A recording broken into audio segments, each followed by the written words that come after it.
اور ہمارے بچے کسی کے سہارے نہیں پل رہے۔ ایک دن ایان نے میرے ہاتھ میں اردو کی کتاب دیکھ کر مذاق اڑایا کہ یہ بھی کوئی پڑھنے کی چیز ہے، ہم تو اب فرانسیسی بھی سیکھ رہے ہیں۔ میں نے مسکرا کر کہا کہ زبان کوئی بھی ہو، اگر علم ہو تو ہر زبان معتبر ہے۔ وہ ہنسا اور بولا کہ یہ سب چھوٹے لوگ ہی کہتے ہیں۔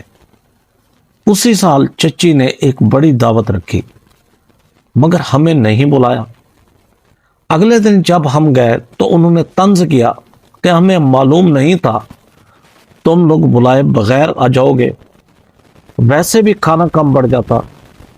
ہم واپس آ گئے، مگر میں نے ایک اور فیصلہ کر لیا کہ ہر تذلیل میرے لیے سیڑھی بنے گی۔ میں نے اپنی تعلیم کو عبادت بنا لیا۔ میٹرک کا نتیجہ آیا تو میں پاس ہو گئی۔ ایک سادہ سی مارک شیٹ میرے لیے خزانے کی چابی جیسی تھی۔ امی نے دعا دی اور ابا نے کہا کہ اب آگے کا سوچنا ہے۔ مسئلہ یہ تھا کہ آگے کیسے؟ گھر کے حالات ایسے نہ تھے کہ کالج، کوچنگ اور کتابوں کے اخراجات اٹھا سکے۔ میں نے فیصلہ کیا کہ میں خود تیاری کروں گی۔ گھر کے ایک کمرے کو اپنی پڑھائی کے لیے مخصوص کر لیا۔ ایک پرانا پنکھا، لکڑی کی میز اور ٹوٹا سا سٹول۔ میں نے ایک رجسٹر پر لکھا، خواب ادھورے نہیں چھوڑے جاتے۔ ابا کے ایک دوست کی بیٹی نیاب جو ایف اے کر رہی تھی، کبھی کبھار پڑھنے آتی۔ اس کے پاس کچھ پرانی کتابیں تھیں جو اس نے مجھے دے دی۔ ہم مل کر مطالعہ کرتے، سوال بناتے اور ایک دوسرے سے پوچھتے۔ وہ ہنستی اور کہتی کہ تم تو بڑی ٹیچر بن سکتی ہو، مگر میں کہتی کہ نہیں، مجھے افسر بننا ہے۔ ایک دن میں نے نیاب سے پوچھا کہ کیا سی ایس ایس صرف امیروں کے لیے ہوتا ہے؟ اس نے کہا نہیں، مگر وسائل ان کے پاس زیادہ ہوتے ہیں۔ تمہارے پاس جذبہ ہے اور یہی سب سے بڑی طاقت ہے۔ اسی دن میں نے فیصلہ کر لیا کہ میرا خواب سی ایس ایس ہے۔ اب یہ صرف میری خواہش نہیں بلکہ مقصد بن چکا تھا۔ چچی کو جب معلوم ہوا کہ میں اپنی تعلیم جاری رکھے ہوئے ہوں تو انہوں نے پھر طنز کیا کہ فقیر لوگ افسر بننے کے خواب نہ دیکھا کریں، نیندیں حرام ہو جاتی ہیں۔ اس بار میں خاموش نہ رہی اور کہا کہ خواب وہی دیکھتا ہے جو جاگتا ہے، سوتے ہوئے تو صرف سائے آتے ہیں۔ وہ چند لمحے کے لیے خاموش ہو گئیں، مگر ان کی آنکھوں میں چھپی ہنسی واضح تھی۔ مجھے معلوم تھا کہ ایک دن یہی ہنسی شرمندگی میں بدلے گی۔ سی ایس ایس کی تیاری ایک الگ دنیا تھی۔ ہر دن کچھ نیا سیکھنا پڑتا، تاریخ، جغرافیہ، انگریزی، تحریری مشق، سب کچھ۔ کبھی دماغ تھک جاتا تو میں چھت پر جا کر آسمان کو دیکھتی اور خود سے کہتی کہ ایک دن اسے بھی چھو لوں گی۔ ہمارے محلے کے قریب ایک چھوٹا سا قصبہ تھا جہاں ایک چھوٹی سی لائبریری تھی۔ امی مجھے وہاں چھوڑتی اور چند گھنٹوں بعد واپس لے آتی۔ وہ جگہ چھوٹی مگر پرسکون تھی۔ ایک دن ایک ریٹائرڈ پروفیسر نے مجھ سے پوچھا کہ بیٹی کیا کر رہی ہو؟ میں نے کہا سی ایس ایس کی تیاری۔ انہوں نے مسکرا کر کہا کہ اگر کچھ سمجھ نہ آئے تو پوچھ لینا بیٹا۔ ایسے لوگ میرے سفر کے ستون بن گئے۔ میں نے روز ایک ہدف مقرر کرنا شروع کیا، کبھی ایک نیا انگریزی لفظ، کبھی پاکستان کی تاریخ کا اہم واقعہ، کبھی عالمی معاملات کے بارے میں معلومات۔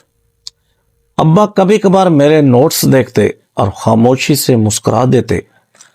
ایک دن میں نے کہا کہ جب میں افسر بن جاؤں گی ابا تو آپ کے لیے نئی سلائی مشین خریدوں گی۔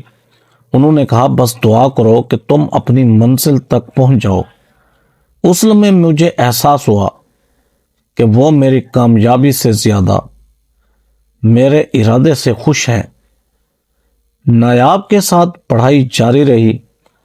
اس کے پاس موبائل اور وائی فائی تھا۔ میں روز 1 گھنٹہ اس کے گھر جا کر انٹرنیٹ سے مواد جمع کرتی، جنرل نالج، حالات حاضرہ اور انگریزی کے نوٹس تیار کرتی۔ وہ 1 گھنٹہ میرے دن کا سب سے زیادہ قیمتی وقت ہوتا۔ میں واپس آ کر رات کو اپنے ہاتھ سے نوٹس کی کاپیاں بناتی۔ امی کہتی بیٹا تھک گئی ہوگی، آرام کر لو، مگر میرا جواب یہی ہوتا کہ اگر آج آرام کیا تو پوری زندگی آرام ہو جائے گی۔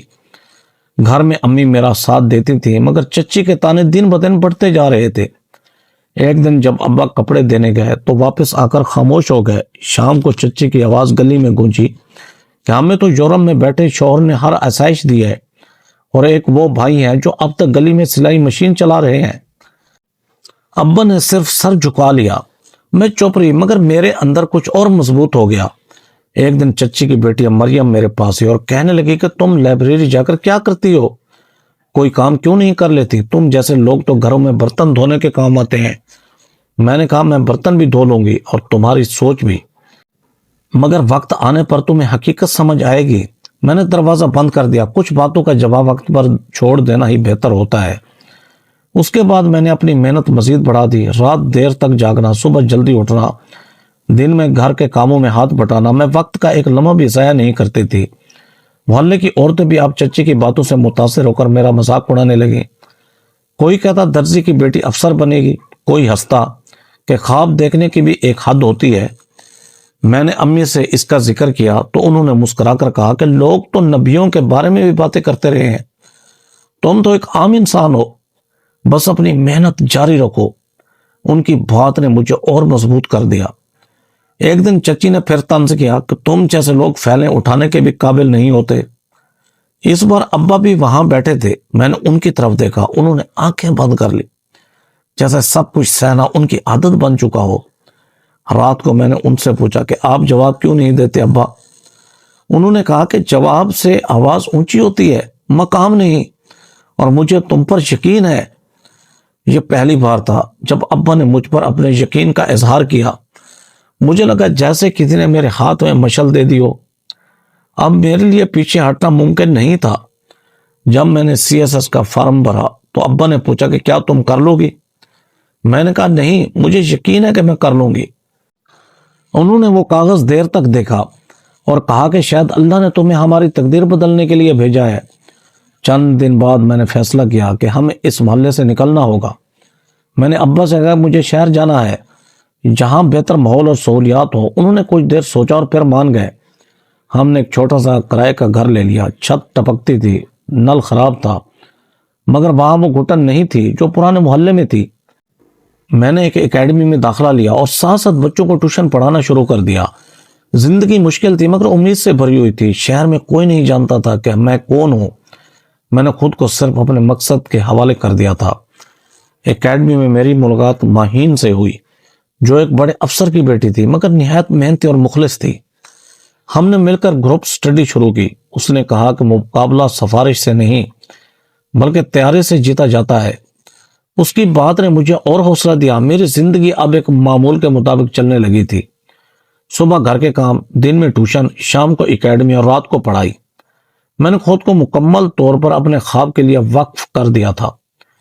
6 مہینے گزر چکے تھے کہ ایک دن ابا کو فون آیا۔ یہ چچا خلیل کا تھا۔ معلوم ہوا کہ ایان اسسٹنٹ کمشنر بن گیا ہے اور اس کے اعزاز میں دعوت ہے، مگر ہمیں نہیں بلایا گیا۔ اس خبر نے ہمیں اندر سے توڑ دیا، مگر اسی لمحے میں نے خود سے وعدہ کیا کہ اب میری کامیابی صرف میری نہیں بلکہ میرے والدین کی عزت کا جواب ہوگی۔ میں نے اپنی محنت کو اور بڑھا دیا۔ اب CSS میرے لیے صرف ایک امتحان نہیں بلکہ ایک جنگ بن چکا تھا۔ جنگ صرف ایک نوکری حاصل کرنے کی نہیں تھی بلکہ اپنے وجود کو منوانے کی تھی۔ میں نے اپنی پڑھائی کا دائرہ اور وسیع کر دیا۔ اب میں صرف نصاب تک محدود نہیں رہی بلکہ ہر موضوع کو گہرائی سے سمجھنے کی کوشش کرنے لگی۔ اخبارات باقاعدگی سے پڑھتی، ادارے کا تجزیہ کرتی اور اپنی تحریری مشق کو بہتر بناتی۔ ماہین کے ساتھ مباحثے ہوتے، ہم ایک دوسرے کے دلائل کو پرکھتے اور اپنی سوچ کو نکھارتے۔ مجھے احساس ہو چکا تھا کہ صرف محنت کافی نہیں، سمت بھی درست ہونی چاہیے۔ میری راتیں جاگتے ہوئے گزرتی اور دن مصروفیت میں۔ کبھی کبھار تھکن حد سے بڑھ جاتی مگر پھر ابا کا جھکا ہوا سر اور امی کی دعائیں مجھے دوبارہ کھڑا کر دیتی۔ میں نے خود سے عہد کیا تھا کہ اب رکنا نہیں ہے۔ وقت گزرتا گیا اور آخر کار وہ دن آ گیا جب CSS کے امتحانات شروع ہوئے۔ ہر پرچہ میرے لیے ایک امتحان سے بڑھ کر ایک موقع تھا۔ میں پوری تیاری کے ساتھ ہر حال میں داخل ہوئی اور اللہ کا نام لے کر پرچہ حل کرتی۔ تمام امتحانات مکمل ہوئے تو ایک عجیب سا سکون تھا، جیسے ایک طویل سفر کا ایک مرحلہ طے ہو گیا ہو۔ اب انتظار تھا نتیجے کا۔ وہ دن بھی آ گیا جس کا برسوں سے انتظار تھا۔ میں نے کانپتے ہاتھوں سے نتیجہ دیکھا تو میری آنکھوں سے آنسو بہہ نکلے۔ میں پورے ملک میں 10ویں پوزیشن کے ساتھ کامیاب ہو چکی تھی۔ یہ لمحہ میری زندگی کا سب سے قیمتی لمحہ تھا۔ میں دوڑتی ہوئی گھر گئی اور امی ابا کو یہ خوشخبری سنائی۔ ان کی آنکھوں میں خوشی کے آنسو تھے اور لبوں پر دعائیں، مگر ابھی ایک مرحلہ باقی تھا، انٹرویو۔ میں نے خود کو اس کے لیے بھی تیار کیا۔ جب انٹرویو کا دن آیا تو میں پورے اعتماد کے ساتھ وہاں گئی۔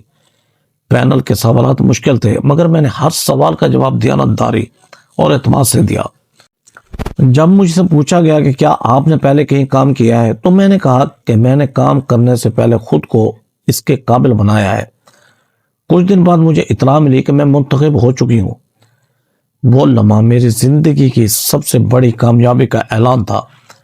جب میں گھر پہنچی تو ابا صحن میں بیٹھے سلائی مشین میں دھاگا ڈالنے کی کوشش کر رہے تھے، مگر نظر کمزور ہونے کی وجہ سے بار بار ناکام ہو رہے تھے۔ میں ان کے پاس گئی، ان کا ہاتھ تھاما اور کہا کہ اب آپ کو یہ سب کرنے کی ضرورت نہیں۔ انہوں نے حیرانی سے میری طرف دیکھا تو میں نے مسکرا کر کہا کہ آپ کی بیٹی اب اپنے مقصد تک پہنچ چکی ہے۔ ابا نے مجھے گلے لگا لیا اور ہم دونوں بے اختیار رو پڑے۔ امی دروازے پر کھڑی آنسو پہنچ رہی تھی۔ یہ کامیابی صرف ایک عہدے کی نہیں تھی بلکہ ایک شناخت کی تھی، مگر ابھی ایک اور امتحان باقی تھا۔ وہ امتحان جس میں مجھے اپنے ماضی کے سامنے کھڑا ہونا تھا۔ کچھ عرصے بعد ایک بڑی تقریب میں ہمیں بھی جانا پڑا، جہاں ایان کو اعزاز دیا جا رہا تھا۔ ہم جب ہال میں داخل ہوئے تو ابتدا میں ہمیں روکا گیا، مگر جب میری شناخت سامنے آئی تو سب حیران رہ گئے۔ وہی لوگ جو ہمیں نظر انداز کرتے تھے آج احترام سے پیش آ رہے تھے۔ امی نے آنکھوں پر ہاتھ رکھا اور بامشکل بول پائیں کہ یہ سب سچ لگ ہی نہیں رہا۔ ابا نے سر جھکا لیا جیسے خود سے کوئی سوال کر رہے ہوں۔ میں نے ان کی طرف دیکھ کر کہا کہ آپ نے جو صبر کیا وہ آج رنگ لا رہا ہے۔ اب آپ سر جھکا کر نہیں بلکہ سر اٹھا کر چلیں گے۔ پیچھے سے چچی کی آواز ہے کہ ایمن تم نے بتایا ہی نہیں، کب سلیکٹ ہوئی اور کیسے؟ میں نے مڑ کر کہا کہ آپ سنتے ہی کہاں تھیں، آپ تو صرف بولتی رہیں اور میں نے ہمیشہ خاموشی سے اپنے کام کو بولنے دیا۔ حال میں وہی لوگ جو پہلے ایان کے گرد گھوم رہے تھے اب میرے پاس آ کر مصافحہ کرنے لگے۔ کوئی تعارف کرواتا، کوئی ساتھ کام کرنے کی خواہش ظاہر کرتا۔ ایان ایک طرف کھڑا سب کچھ دیکھ رہا تھا۔ میں سٹیج کی طرف بڑھی، ہال پر ایک نظر ڈالی اور مائک لے کر مختصر مگر واضح الفاظ میں کہا کہ کامیابی نہ نسب دیکھتی ہے نہ جائیداد، وہ صرف محنت، نیت اور کردار دیکھتی ہے۔ جو لوگ دوسروں کی حیثیت کا فیصلہ کرتے ہیں وہ اکثر اپنی حدیں بھول جاتے ہیں۔ آج یہاں آنے کا مقصد صرف مبارکباد دینا نہیں بلکہ پیغام دینا بھی ہے کہ عزت دینے سے عزت کم نہیں ہوتی بلکہ بڑھتی ہے۔ حال تالیوں سے گونج اٹھا، مگر چچی کے چہرے پر ندامت صاف نظر آ رہی تھی۔ ایان میرے پاس آیا اور آہستہ سے بولا کہ مجھے نہیں معلوم تھا تم جہاں تک پہنچ جاؤ گی۔ میں نے کہا کیونکہ تم نے کبھی ہمیں دیکھنے کی کوشش ہی نہیں کی۔ وہ بولا میں شرمندہ ہوں۔ میں نے جواب دیا کہ شرمندگی سے کچھ واپس نہیں آتا۔ اگر واقعی بدلنا چاہتے ہو تو اپنے عہدے کو عزت دینے کے لیے استعمال کرو، ذلیل کرنے کے لیے نہیں۔ ہم حال سے باہر نکل آئے۔ ابا کی آنکھوں میں سکون تھا، جیسے برسوں کا بوجھ اتر گیا ہو۔ اگلی صبح دفتر میں ایان کی فائل میرے سامنے تھی۔ اس کے خلاف ایک انکوائری چل رہی تھی۔ میں نے پورا ریکارڈ دیکھا اور سچ کی بنیاد پر رپورٹ تیار کر کے آگے بھیج دی۔ کچھ دیر بعد ایان میرے دفتر آیا، پریشان تھا۔ اس نے کہا کہ تم نے رپورٹ دے دی؟ میں نے کہا یہ میرا فرض تھا، میں کسی کی بہن یا کزن بننے سے پہلے ایک افسر ہوں۔ وہ خاموش رہا، پھر بولا کہ میں نے تمہیں ہمیشہ کم سمجھا، آج سمجھ آیا کہ اصل طاقت کیا ہوتی ہے۔ میں نے کہا طاقت کی قیمت ذمہ داری ہوتی ہے اور تم نے اسے سنجیدگی سے نہیں لیا۔ وہ معافی مانگنے لگا، مگر میں نے کہا کہ قانون معافی سے نہیں بدلتا، خود کو بدلنا پڑتا ہے۔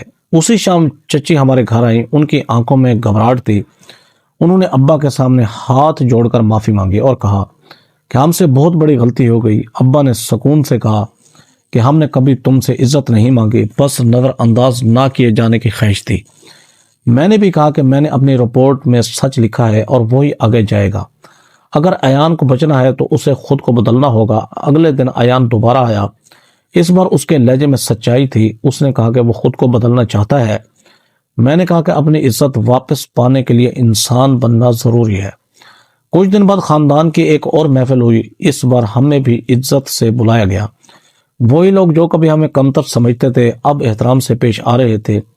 سب نے اپنی غلطی تسلیم کی۔ میں نے کہا کہ میری کامیابی میری نہیں بلکہ میرے ابا کی تربیت اور ان کی خاموش محنت کا نتیجہ ہے۔ ابا نے سب کو معاف کر دیا۔ اس لمحے مجھے محسوس ہوا کہ اصل جیت بدلہ نہیں بلکہ درگزر میں ہے۔ وقت گزرنے کے ساتھ سب کچھ بدل گیا۔ اب ہر تقریب میں ہمیں عزت دی جاتی، ہمارا نام پہلے لیا جاتا، مگر میرے اندر وہی سادگی اور عزم باقی رہا۔ میں نے خود سے وعدہ کیا کہ اگر کبھی میرے کسی فیصلے سے کسی مظلوم کا سر جھکا تو میری یہ کرسی بے قیمت ہو جائے گی۔ ایک دن ابا نے اپنی پرانی سلائی مشین کو دیکھا اور کہا کہ یہ مشین تو پرانی ہو گئی مگر جسے اس نے سنوارا اور وہ اب قوم کی امید بن گئی ہے۔ میں نے مسکرا کر کہا کہ نہیں ابا، یہ مشین نہیں، یہی میری پہلی درسگاہ تھی۔ یہ کہانی یہ سکھاتی ہے کہ غربت گناہ نہیں ہوتی مگر غرور ضرور ہوتا ہے، اور جب محنت، صبر اور دعا ساتھ ہو تو انسان نہ صرف اپنی تقدیر بدلتا ہے بلکہ دوسروں کی سوچ بھی بدل دیتا ہے۔ پیارے دوستو، کمنٹ باکس میں اپنی رائے کا ضرور اظہار کیجیے گا کہ یہ سٹوری آپ کو کیسی لگی۔ ایسی سبق سٹوری دیکھنے کے لیے ویڈیو کو لائک کریں، ہمارے چینل شوکت وائس کو سبسکرائب کر کے بیل آئیکن کو دبا کر آل پر کلک کر دیں تاکہ آپ کو ہر آنے والی نیو ویڈیو کو نوٹیفیکیشن سب سے پہلے ملے۔ Thanks for watching. اللہ حافظ۔